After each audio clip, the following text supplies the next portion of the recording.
Seorang anggota Tentara Nasional Indonesia meninggal dunia usai ditabrak 3 pemuda mabuk. Sosok anggota TNI tersebut yakni Prada Yanselmus Valery Fatman, 23, anggota TNI AD yang bertugas di Yonif 744 Satya Yuda Bakti. Ia berasal dari Kabupaten Manggarai, Nusa Tenggara Timur. Pada Senin, 16 September 2024, dini hari, Prada Yanselmus Valery Fatman ditemukan tewas di Atambua, Kabupaten Belu, Nusa Tenggara Timur.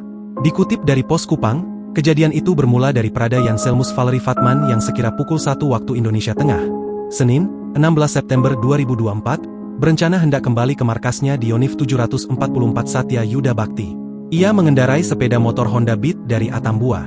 Di perjalanan, persisnya di Jalan Jenderal Ahmad Yani, Kelurahan Fatu Benau, anggota TNI AD ini turun dari motornya karena ingin buang air kecil. Korban pun memarkirkan kendaraannya di pinggir jalan.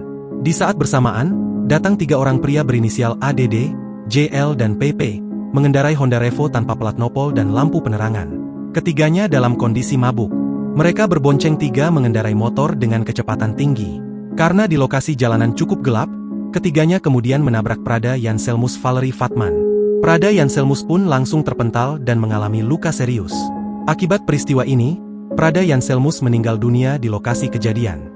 Sementara itu dikutip dari Kompas.com, Komandan Resor Militer 161 Wira Sakti Kupang, Brigadir Jenderal TNI Syowau Xavier Barreto Nunes membenarkan peristiwa itu.